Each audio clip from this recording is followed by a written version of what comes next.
around the clock to gain more information on motive and intent. This bombing was a reminder of the destructive power that an individual or a small group can muster and the need for continuing vigilance across the board. I want to thank the police department in Nashville, particularly those 5 police officers who worked so quickly to evacuate the area before the explosion occurred, risking their own lives. And for all the firefighters and first responders who jumped into action early on that last Christmas morning. Their bravery and cool-headedness likely saved lives and prevented a worse outcome, and we are eternally grateful to that law enforcement agency. And I know the hearts of all Americans are the people of Nashville as they rebuild and recover from this traumatic event.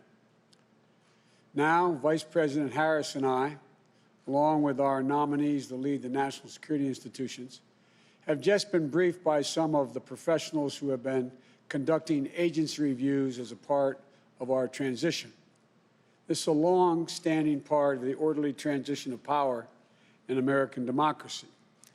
We welcomed teams from the incoming Trump-Pence administration 4 years ago, gave them access to all that we had.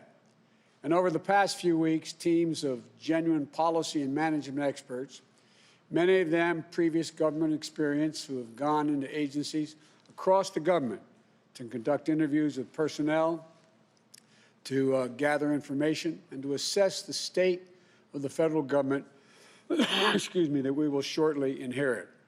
These teams worked under incredibly difficult circumstances, taking COVID-19 precautions and waiting weeks for the ascertainment, meaning that so they could go in and be cleared to go in. But they have done an outstanding job.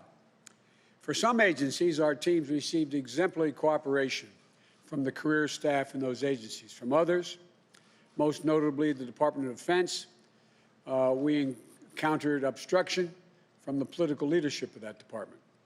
And the truth is, many of the agencies that are critical to our security have incurred enormous damage.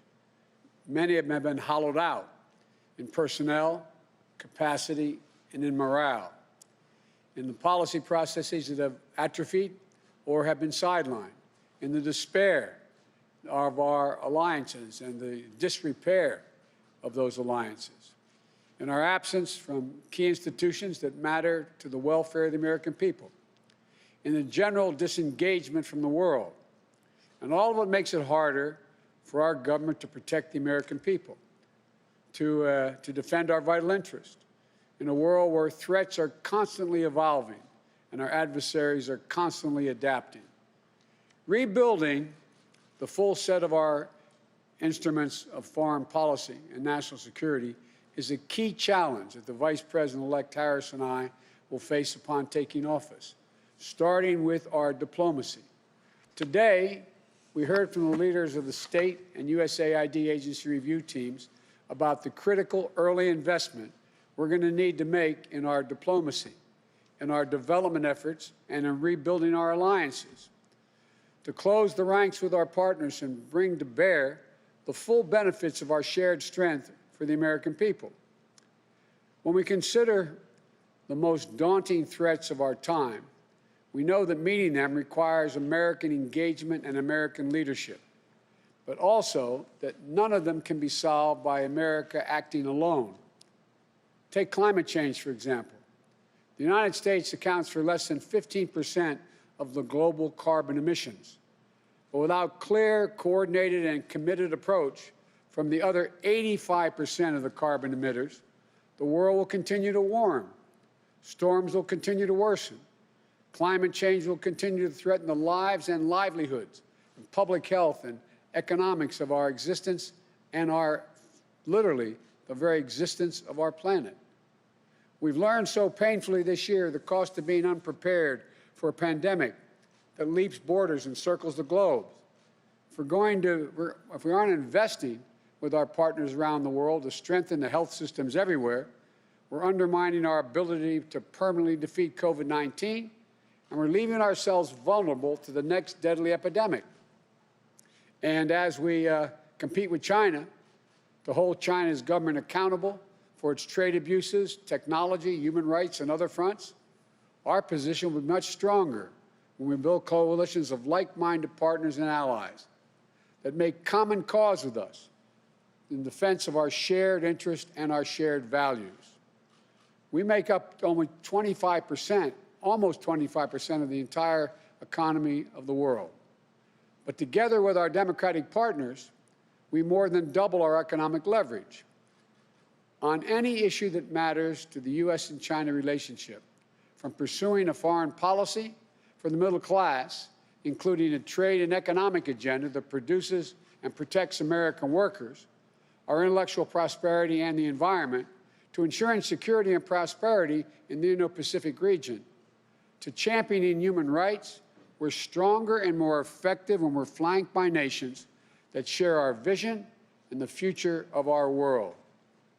That's how we multiply the impact of our efforts and make those efforts more sustainable. That's the power of smart, effective American leadership. But right now, there's an enormous vacuum.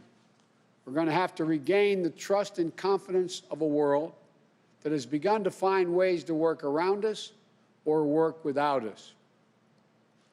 We also heard from key leaders of our intelligence and defense review teams, including Stephanie O'Sullivan, former Principal Deputy Director of the National Intelligence, and retired Army Lieutenant General Karen Gibson.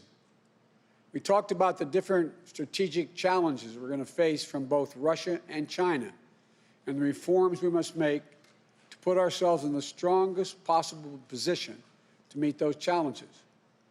That includes modernizing our defense priorities to better deter aggression in the future, rather than continuing to overinvest in legacy systems designed to address threats of the past.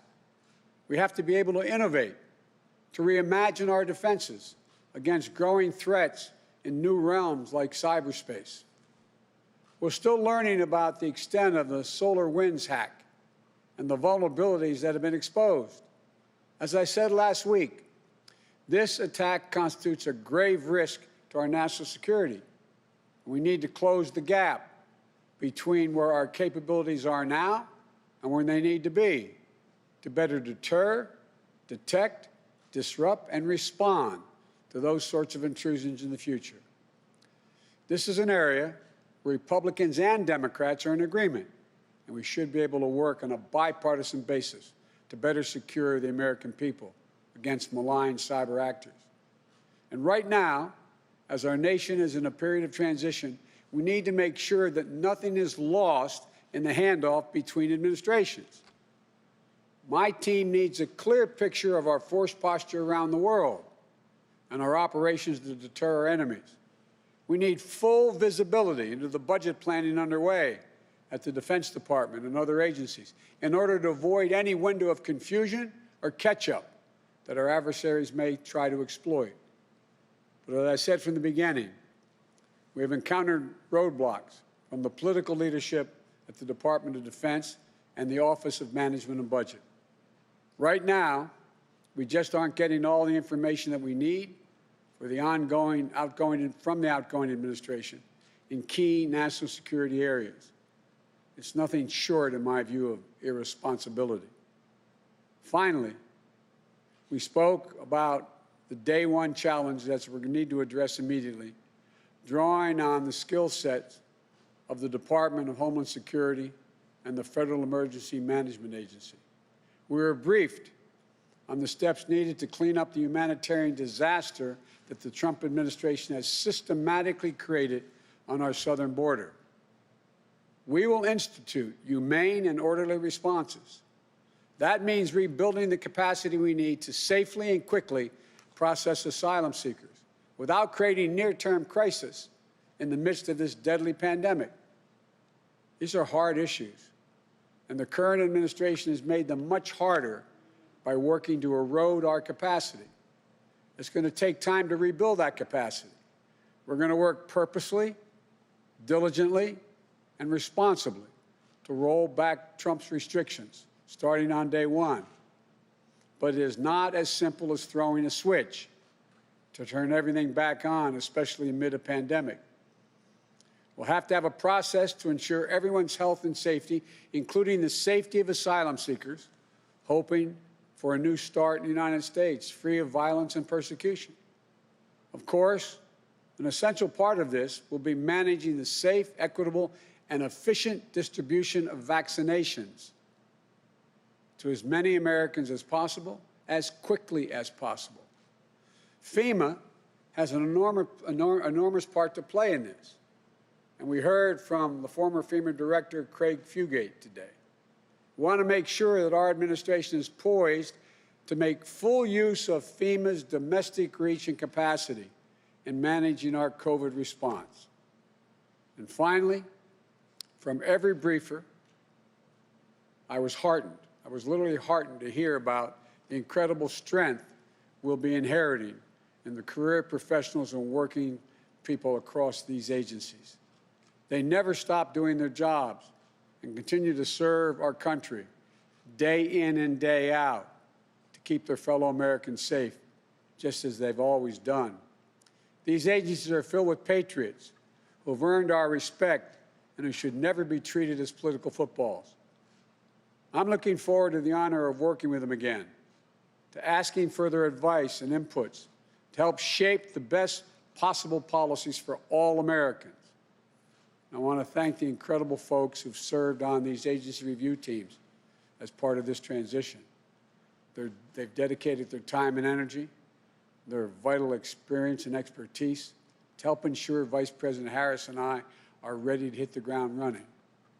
And we look forward to the start of a new year, fresh with hope and possibilities for better days to come, but clear-eyed about the challenges that will not disappear overnight.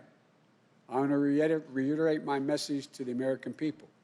We've overcome incredible challenges as a nation, and we've done it before, and we will do it again.